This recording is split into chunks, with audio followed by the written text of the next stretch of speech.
Ati shamara akkamiiti? Akkamittis immoo guddachaa jirta? Mee shamara akkasii ta'ii jiraadhu. Shamarree eenyummaa jireenya ishee kan eeggattee fi nama biroof kabaja qabaachuun jiraattu ta'i. Haasaa fi tapha shamarree irraa fokkisu dhiisi.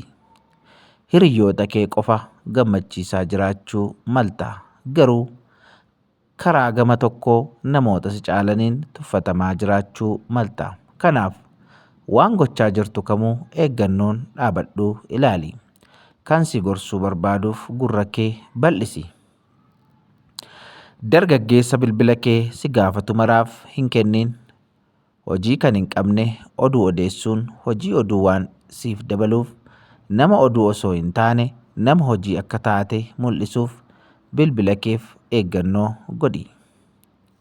Suura qullaa kee mul'isu kaatee miidiyaa kanarratti hin bittimsin. Waan sitti bareedaa fakkaatu warra kaanitti bifa badaa qaba ta'uu mala. Bareedina qaama kee rifeensa kee jalqabee hanga qeensa miilla keetti jiran sanaaf eeggannoo godhi. Amantii keetti jabaadhu.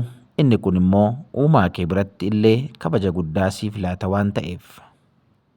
Yoomillee shamarree barbaadamtuu ta'i. Gatiin kee guddaa akka ta'e beeki. Dhiira kamiifuu jettee eenyummaa kee isa gatii guddaa qabu sana gad hin buusin. Jaalallee kee iyyuu maaf hin ta'in dhiirri kamuu eenyummaa kee akka gadi buusu gonkumaa hin eeyyaminiif. Dhiirri kamuu eenyummaa kee gadi buusee jennaan cimsii nama akkasiirraa fagaadhu. Eenyuufuu jettee balaa keessa hin seenin. Waan hin dandeenye hin danda'u jedhi malee ariifattee waa keessa hin seenin.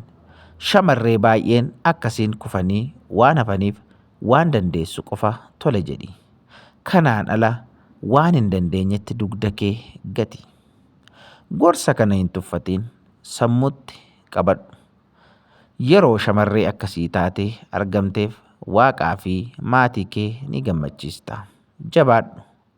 Bakka yaaddes ni geessa. Abdii hin murin. Egaa kuni gorsaa obboloota shamarraniif isinii hojjennedha. Viidiyoon kun shamarranoota bira akka ga'uuf namoota kaanillee akka qaqqabuuf sheerii gochuu hin dagatinaa. Miidiyaa kanaaf haaraa kan taatan sabiskiraayib gochuu hin dagatinaa. Egaa gorsa kana immoo sammuutti qabadhaa. Bara kana shamarran baay'een gorsa akkasii hin argatani. Yoo argatanis immoo iddoo ittiin kennani, gurra ittiin kennani.